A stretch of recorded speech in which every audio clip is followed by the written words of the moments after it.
Right now at 5, a former jail employee faces criminal charges following allegations of misconduct towards an inmate.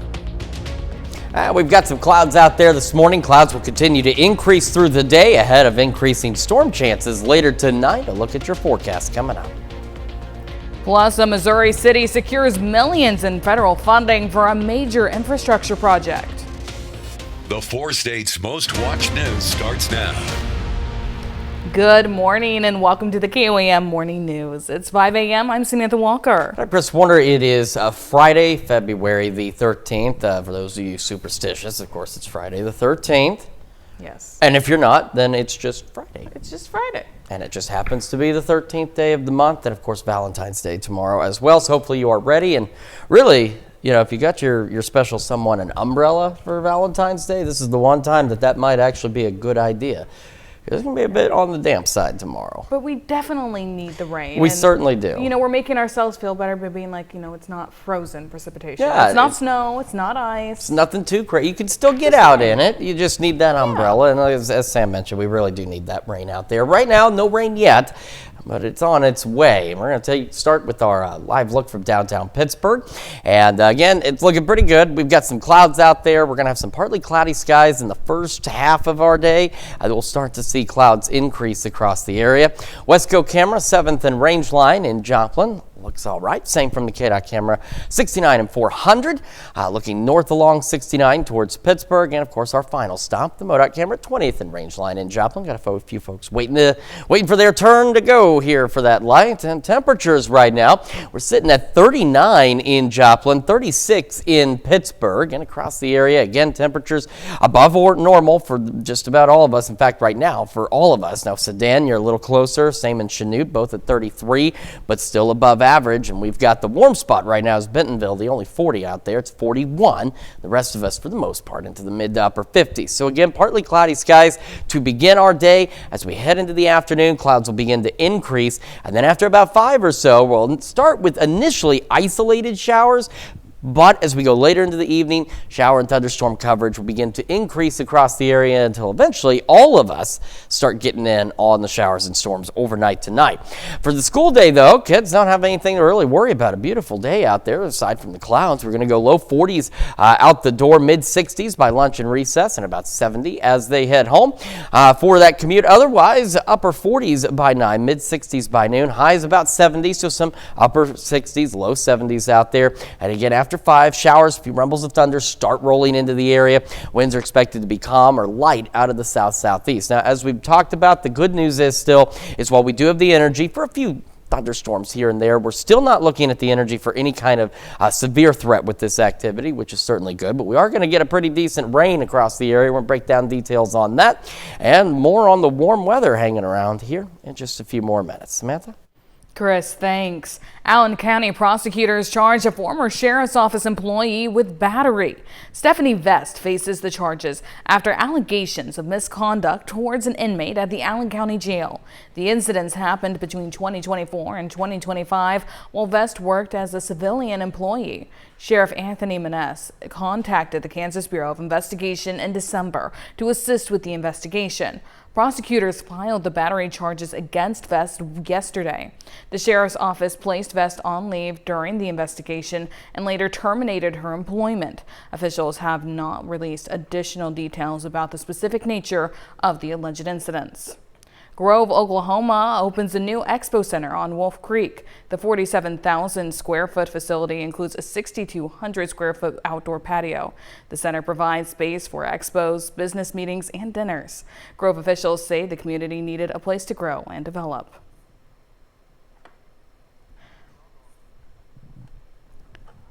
Well, the Chapel Drive Overpass project in Monette is moving forward with city leaders planning the community's third railroad overpass to ease traffic and cut down on train-related delays. The $7.6 million project is funded in part by a $4.9 million federal Crystal Rail Infrastructure and Safety Grant with added support from MoDOT and the railroad. City officials say the overpass will improve emergency access to the hospital along Highway 60 and support growth nearby, including a new Amazon last mile facility expected to bring around 100 jobs. Monette leaders are awaiting final Federal Railroad Administration approval, and once work begins, Chapel Drive could be closed for up to 15 months.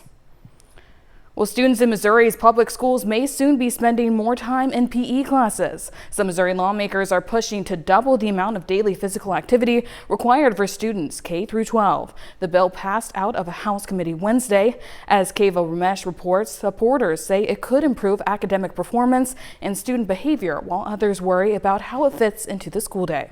By your vote of 6 ayes, 4 noes, and 1 present, you have voted House Bill 2748 do pass. I think we all understand that kids are moving less throughout their days than maybe they have in decades past.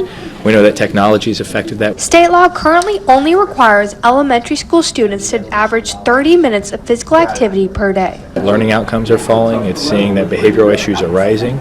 It's seeing that mental health issues and problems amongst our youth especially are rising. Representative Bishop Davison wants to change that. Physical activity on a daily basis has a lot of data behind it to show that it can address all 3 of those things at the exact same time. This bill requires all students in every grade to participate in moderate physical activity for a minimum of 60 minutes per day, including at least one 20-minute recess period, which can be included during lunch. No. Williams? Yes. Some lawmakers who voted against the bill raised concerns about the possible disruption of instructional time. We're not interested in adding time.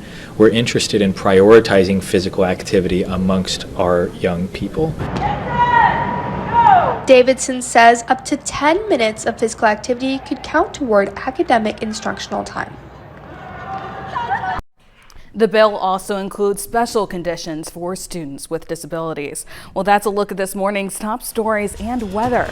Coming up next in the KLAM Morning News, a major federal enforcement operation comes to an end after weeks of national controversy. And we're tracking thunderstorm chances heading into the weekend. Chris has a look at your forecast. You're watching the KLAM Morning News. We'll be right back.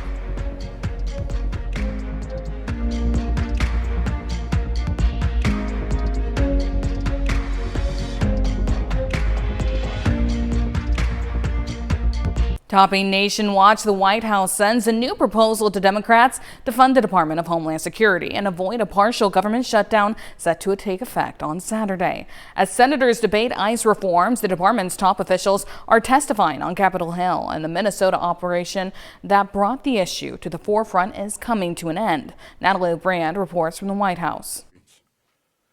We've seen a big change here in the last couple of weeks. The president's border czar Tom Homan announced this morning the federal immigration enforcement operation in Minnesota is winding down. I have proposed, and President Trump has concurred, that this surge operation conclude. Homan says a small federal footprint will remain following the weeks-long operation that set off a national debate over the Trump administration's immigration enforcement tactics. It comes at a cost of the lives of 2 U.S. citizens, Renee Good and Alex Preddy. Democrats blocked a procedural vote this afternoon. The motion is not agreed to. Accusing Republicans of not getting serious about negotiating change. We demand common sense solutions, practical solutions, solutions that every police department in America abides by to rein in ICE, stop the violence. The White House and Senate Democrats have traded proposals this week, while GOP lawmakers have pushed back against some of the key Democratic proposals, including restricting agents from wearing masks and tightening rules around warrants. They want our law enforcement to be totally vulnerable and put them in a lot of danger. They have some things that are really very hard to approve. If DHS funding lapses, a partial shutdown would impact agencies including the TSA, Coast Guard, and FEMA. Natalie Brand, CBS News, the White House. Senate Majority Leader John Thune says he will adjourn the Senate for the weekend on Friday if no deal is reached before then. Well, still to come, from thriller series to celebrity auctions to animated franchise expansions. Plus, Chris is going to have a full look at your weekend forecast, including those rain chances.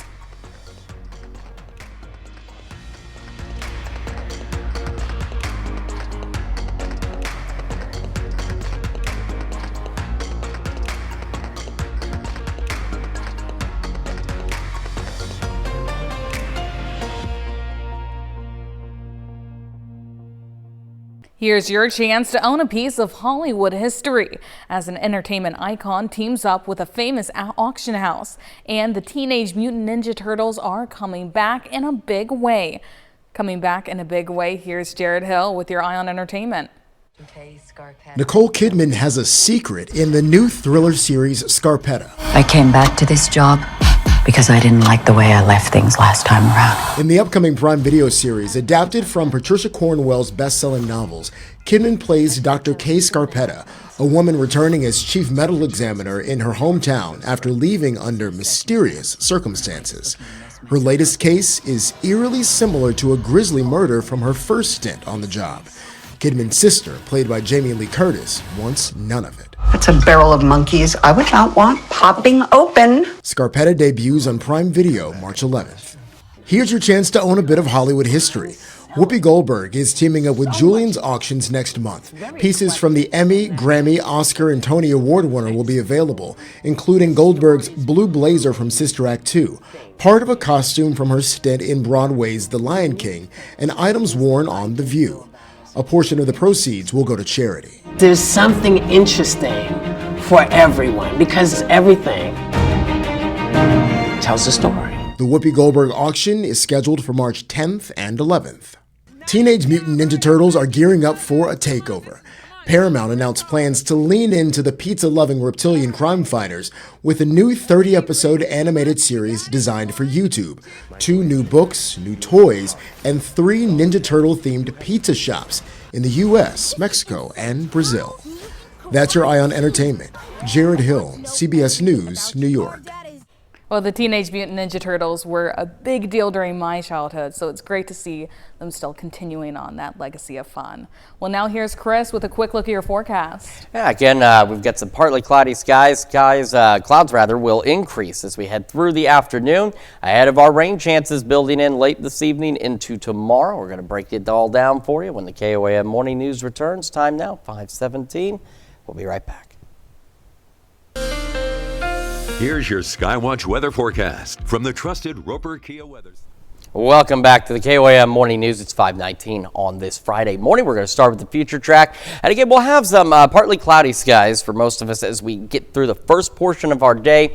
But as we head into the afternoon, we'll start to go mostly cloudy.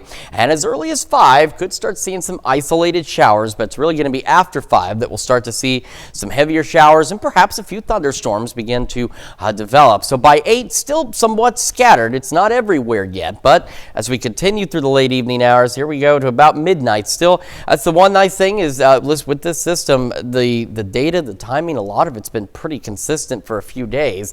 So right around midnight when we start to see more widespread shower and thunderstorm development. And then as we go into the early morning hours on Saturday, showers, thunderstorms out there, heavy rain for some of us as well. And this is going to be the trend through the majority of our Saturday. We go a couple hours in. Here we are at 8. Shower storms continuing across the area. And here we are at lunchtime. Still kind of the same situation. Scattered showers, some thunderstorms, heavy rain possible with some of this activity as well. By 5 o'clock tomorrow, well, there's more scattered showers and thunderstorms out there. They are continuing, but they start easing up a bit, at least for a little while. And by about 9 o'clock, at least on future track at this point, we start to see the showers winding down. Now, there's still some data that suggests some lingering showers or maybe even a rumble of thunder could continue through about 2 or 3 a.m. on Sunday. But either way, it does start winding down once we get into the late night and overnight hours Saturday night. So if you do have plans tomorrow, whether it's for Valentine's Day or whatever else you're doing, you want to keep the umbrella handy because it is going to rain, and it is going to rain pretty much all day, which is good. Like I said, we need the rain. This is, I guess, Mother Nature's Valentine's Day gift to us. Now, Sunday, we start off with cloudy skies, but as we roll into the afternoon, we're going to start to see those skies clear, and by late Sunday, clear skies, and our mild temperatures are going to continue for quite some time out there.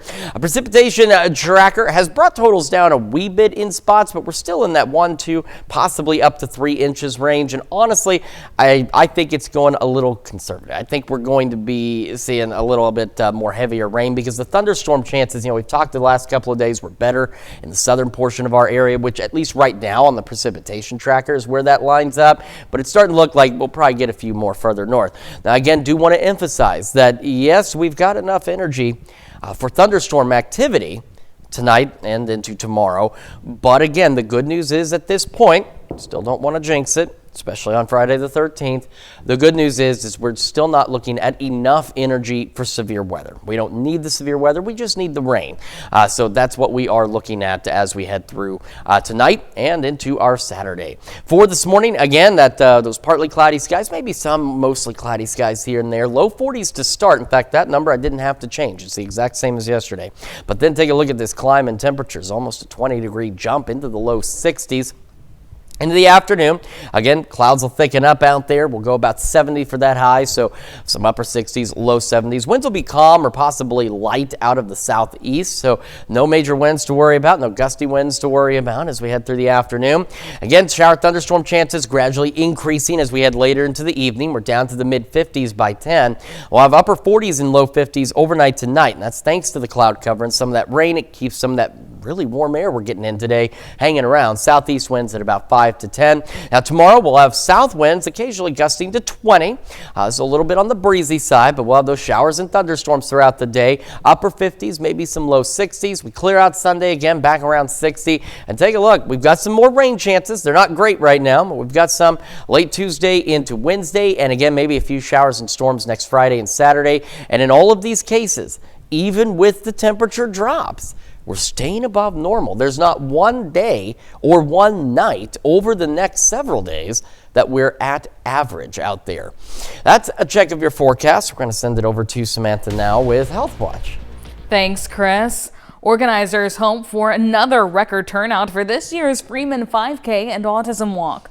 The event, entering its 7th year, continues to grow. Last year, it drew 866 participants, and this year, teams can compete by raising funds with prizes awarded to the top 3 groups. In addition to the 5K and walk, the event also features a car show, vendors, and activities for families in fair-like setting. So this event, really, we hate to call it a fundraiser because it has a dual purpose. We do raise a lot of funds, and those funds go to help offset costs of the treatment. Treatment for autism is very expensive on families, and so all of this money goes to help provide scholarships for them. This year's event, themed Zero to Zoom, will take place Saturday, April 18th at the Bill and Virginia Leffen Center for Autism in Joplin. Well, February is American Heart Month, of time to raise awareness about cardiovascular health. It has special meaning for a little boy who has a new heart after spending a year and a half in the hospital. Stephanie Stoll has this story. 11-year-old Colin Hummer reunited with Nettle, a facility dog at Children's Hospital of Philadelphia. Let me hold the leash. Nettle was an important distraction and comfort for Colin and his family while he was at CHOP for 530 days, being treated for complicated congenital heart defects. It's a lot of trauma, and it's scary. Colin's mom, Joy, says there were a variety of difficult complications, and ultimately, he needed a heart transplant. There was a period of time that he wasn't even eligible for a heart transplant because he was so sick. And those were some of the hardest days of my life. Colin ended up with a mechanical heart waiting for the transplant and was kept busy at the hospital until the new heart was found in October. How's it feel? Good. 3 months after the transplant, his doctors are thrilled to see how well Colin is doing. It's just an incredibly heartwarming and validating thing to see. We're very optimistic for lots of good news for him in the future. You know, child life, the nurses, the staff just become part of your family. When Colin was finally ready to leave CHOP's cardiac center, they had a send-off parade. Now adjusting to life with his new heart, Colin is focused on school and his passion. I like to cook. You like to cook? What's your favorite thing to make? Well, tonight we're making artichoke crab dip. He wants to be a chef when he grows up, looking forward to his second chance at life with a new heart. Stephanie Stahl, CBS News, Philadelphia. To live with his new heart, Colin does have to take anti-rejection drugs. Well, those are our top health stories. Right now at 5:30, future educators hit the campus of PSU for Teacher Interview Day. We've got increasing clouds as we head through the afternoon hours ahead of increasing rain chances later today. A look at your forecast coming up. to change emergency ordinance to expedited ordinance. I'm Nelly Lopez with more details on that coming up. The 4 states' most watched news starts now. Well, good morning and welcome to the KLAM Morning News. It's 5:30. I'm Samantha Walker. I'm Chris Warner. It is now Friday, February the 13th. And of course, I'm sure some folks are going to be superstitious about that. But the good news is the Day of Love is tomorrow. I think it only has to be a scary day today if you're unprepared for the Day of Love tomorrow. That's true. That's very true. Hopefully you're prepared. Again, if you don't have to do anything tomorrow, hopefully you're just prepared for the rain. You got an umbrella ready to go. So, because it will be a bit on the soggy side, and that rain starts moving in later this evening, but it will be dry for the majority of the day before the rain gets here tonight. And we'll take a quick, that way if you've got some last minute, whatever you need to do, you can, run those errands. You can do it now. Let's take a quick look outside downtown Pittsburgh, and things are looking pretty good. Again, we've got right now kind of a mix of partly cloudy and mostly clear skies across the area. Westcoast camera, 7th and range line looks pretty good as well this morning. We'll head over to the KDOT camera just south of Pittsburgh on 69 at 400. Looking back to the north, it is good. And, of course, it's good here. MoDOT camera 20th and range line in Joplin. But of course, let's see, here in about 15 hours or so, these roadways are going to be a little more wet. Temperatures right now, we're sitting at 39 in Joplin, 36 in Pittsburgh, and across the area, temperatures look like this. All of us above average again. We're in the mid to upper 30s for most of us. A little cooler, Chanute sitting at 33, and then our warm spot is Bentonville sitting at 41 this morning. Taking a look at the future track again as we head through the morning. We're initially partly cloudy, but into the afternoon, these clouds will begin to increase across the area. We start going mostly cloudy, and then after 5, 6 o'clock, that's where we'll start to see initially isolated showers, and by about 8, we've got a few scattered showers, maybe some rumbles of thunder out there, and then as we go later into the evening, get around midnight or so, we'll start to see more widespread shower and thunderstorm activity across the area. Kids out the door this morning, at least no rain to worry about for the kids' trip to or from school. We'll be in low 40s to start, mid 60s by lunch and recess, and about 70 as they head home today. We're going to go near 50 by 9, again about 65 by noon, 70 for those highs. So again, it's a general temperature, so we'll have some upper 60s, we'll have some low 70s, back down mid 60s by 6. We'll start to see those shower and thunderstorm chances increasing.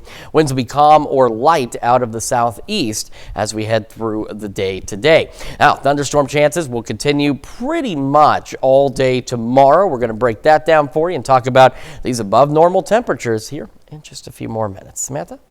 Chris, thanks. Pitt State education students had the opportunity to network and participate in interviews for potential job openings at the school's teacher interview day yesterday. Representatives from 74 local districts were on hand at the Plaster Center, where they were able to participate in up to 10 interviews over the course of the event. Have 5 or 6 for a position, so that makes it even more important to go out to events like this, get to know potential candidates, because we're again, the candidate pool is not as large as it used to be, so going to every event we possibly can to try to find the next best teacher for us is very important.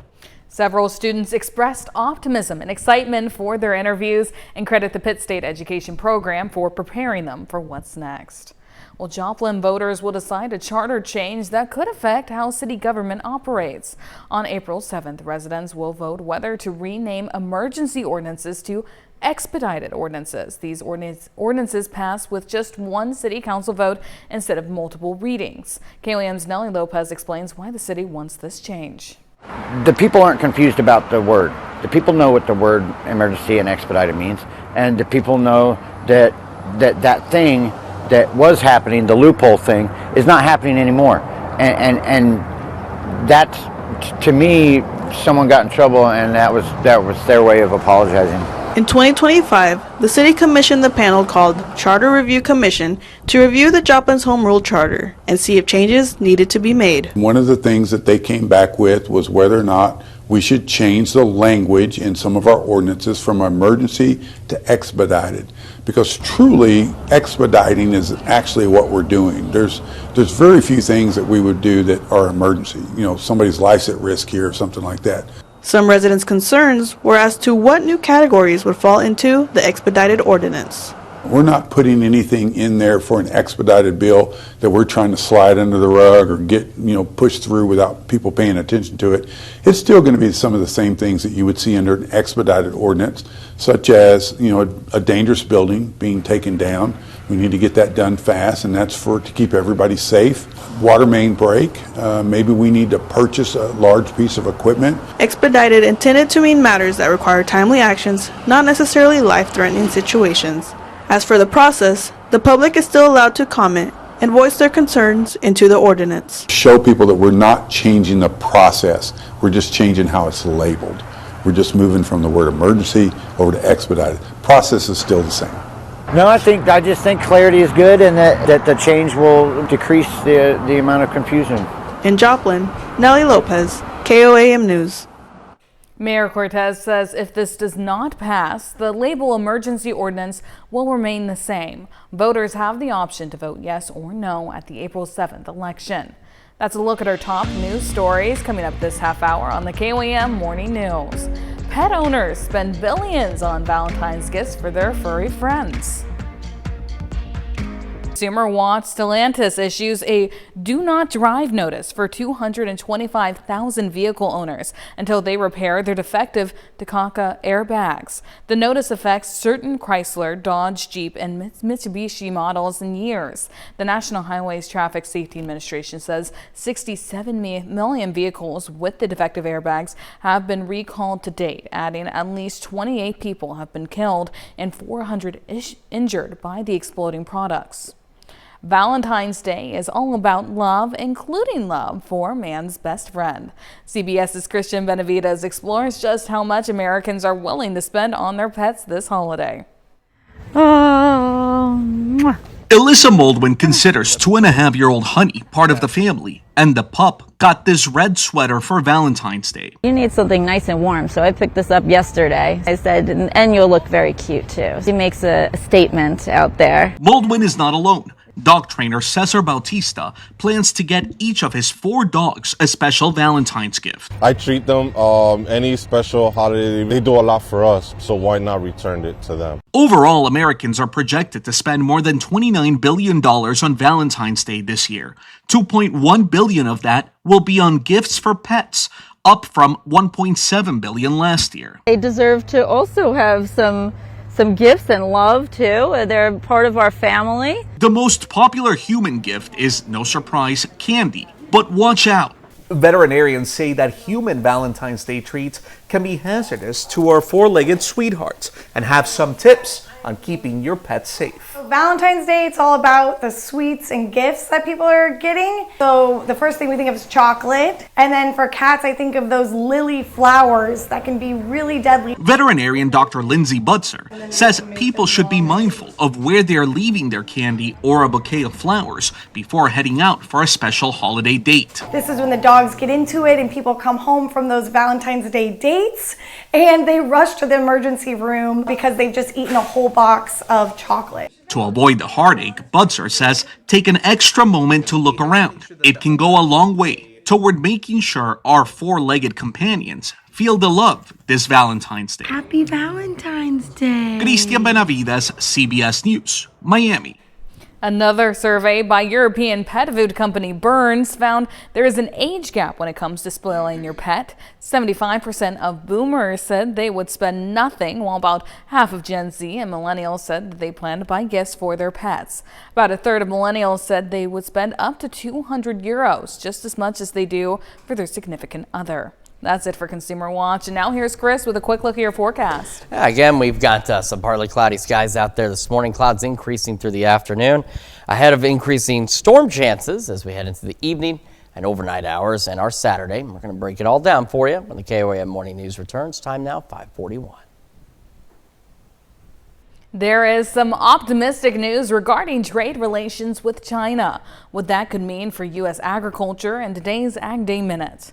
I'm Clinton Griffiths with today's Ag Day Minute. Could China soon be buying more U.S. soybeans? There apparently is that potential. That's after it was reported the trade truce between the U.S. and China may be extended. The South China Morning Post reporting President Trump and Chinese leader Xi Jinping could extend the trade agreement by as much as a year when they meet in Beijing in April. That news pushing soybean futures to a 10-week high on Thursday, fueled by hopes for additional purchases of American agricultural products. Fast food giant McDonald's has focused on value and it appears to be paying off. It reported its global same-store sales jumped more than 5.5% from October through December. That's better than what many analysts were predicting. Now, McDonald's fourth quarter revenue and earnings also beat analyst expectations. McDonald's cut prices on some U.S. combo meals back in September. And it was also a good quarter for Burger King. Its parent company, Restaurant Brands, reporting fourth quarter comparable sales above estimates. It says it was thanks to resilient traffic at its Burger King and Tim Hortons chains. It also introduced value meals over the last year, which continued to attract budget-conscious diners. It says same-store sales at Burger King restaurants in the U.S. rose more than 2.5% for the quarter. For more Ag News, watch Ag Day weekdays on the station or get updates over at agweb.com.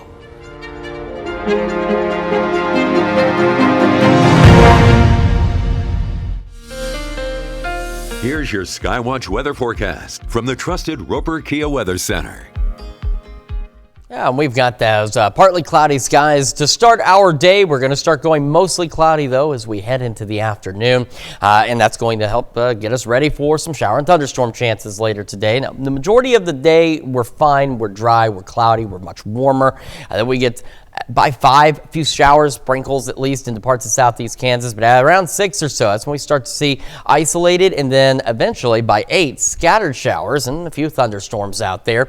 Again, right here at 8, still fairly scattered. Not everybody's seeing the rain, but it doesn't take long for it to start filling in as we get closer to midnight, when we get more showers and thunderstorms pushing in to southeast Kansas, northeastern Oklahoma by about midnight, and that's the reason we're stopping at midnight. And that's been the one interesting thing about this system, because it's rare that they're super consistent for several days. Maybe day of the data gets pretty consistent, but this has been pretty consistent for the last several days. Only minor tweaks here and there in terms of rain placement, really. So we have showers, thunderstorms, and they will continue to increase in coverage as we go into the very early morning hours on Saturday. And by 5, showers and a few thunderstorms will be rumbling out there. We'll have some gusty south winds to contend with as well as we go through the day. By 8, showers, thunderstorms continue, and you can see pretty much all of us getting some kind of action. Heavy rain's possible, especially with some of the thunderstorm activity.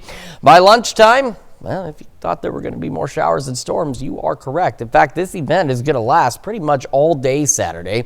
Showers and storms continuing into the evening. Here we are at 5. So if you have lunch plans, breakfast plans, dinner plans tomorrow, you're going to want to keep that umbrella handy and just be prepared for that. It'll be a little cooler tomorrow as well, but not significantly so. As we go late evening, showers begin winding down naturally. Once we're headed to bed, we're winding down all of our Valentine's Day activities. The rain should stop. Some data still suggests there could be a few lingering showers, maybe a rumble of thunder through about 2, 3 a.m. Sunday, but again, it's going to wind down pretty early. Now Sunday, we start the day, cloudy skies, and then as we head through the morning and eventually into the afternoon, as you can see, these clouds begin to clear out, and by Sunday mid-afternoon into the evening, we've got clear skies out there, and temperatures not too bad at all. In terms of rain, so I think the precipitation tracker scaled the rain back a little too far, but we're still in that 1, 2, and 3 inch range across the area with some heavier amounts around the southern portions of the region. At this point, again, the only other change we've had is the thunderstorm. The general thunderstorm outline area kind of encompasses all of us now, where the last couple of days it's really been the southern half. But I do want to emphasize again, too, while we do have the energy for some thunderstorms, we again do not have the energy in place with this system for severe weather. Keep checking that each morning, each afternoon, and that's not been changing. So we're pretty good there, but we could get some heavy rain and we could get some thunder. Remember, even if the storms aren't severe or strong even, the lightning's still dangerous, all right? That cloud-to-ground lightning does not care if the storm is a severe storm or not. It can still be dangerous, so be cautious. Don't be messing around with the lightning out there this weekend. All right, for this morning, though, partly cloudy skies, a nice nearly 20-degree jump in temperatures. Low 40s to start our day, heading into the low 60s by 11. Ahead of highs, cruising to about 70. So with that being an average, will be some upper 60s. There'll be some low 70s, but a very warm day out there. Winds will be calm or light out of the south and east. Shower and thunderstorm chances, as we mentioned, will start gradually increasing as we go into the evening and overnight hours. And thanks to the clouds, the warm weather that we're going to have today, we're fairly mild tonight. Upper 40s and low 50s. Southeast winds 5 to 10. South winds tomorrow, occasionally gusting to 20. We'll be into the upper 50s and low 60s. About 60 by Sunday. The warming trend continues. Some showers late Tuesday into Wednesday. Middle of next week, some low 70s are absolutely possible. A few more shower and thunderstorm chances by next Friday and Saturday. Again, even with the ups and downs in these temperatures over the next 10 days, in every case, we are continuing to remain above normal. That is a check of your forecast. We're going to send it over to Samantha now with sports. Thanks, Chris. Today in sports, high school and college basketball fills the sports slate here in the 4 states. Tipping it off in Joplin, the MSSU women hosted Northwest Missouri State. Grace Frazier ran the Lions offense early in the second quarter, setting up Nariah Clay for a wide-open three and then driving in herself for a tough finish at the rim.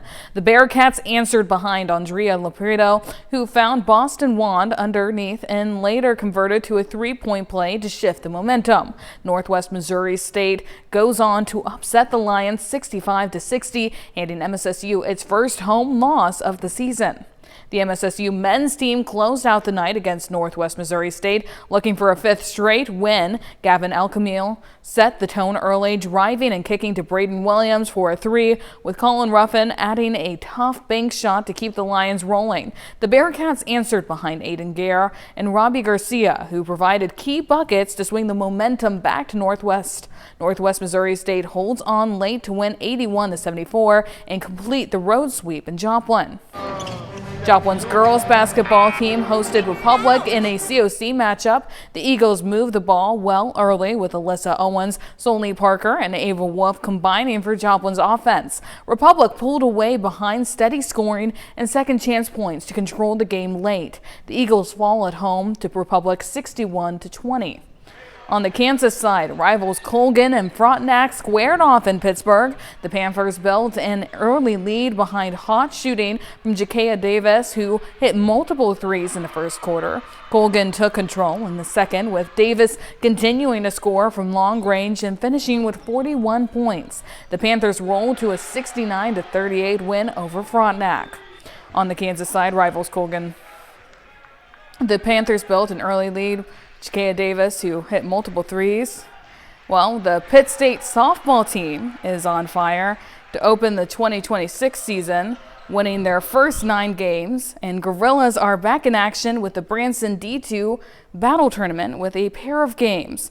PSU taking care of business against Missouri St. Louis to open the tourney, defeating the Tritons 10-3. The Gorillas had 3 hitters drive in at least 2 runs, including a 3 RBI performance from Kylie Lamont. And in Game 2, PSU takes down Southern Nazarene in a pitcher's duel. Ava Laurent surrendering only 2 runs in a complete game effort. Caden Trockham and Haley Igu each hitting a home run in the win as well.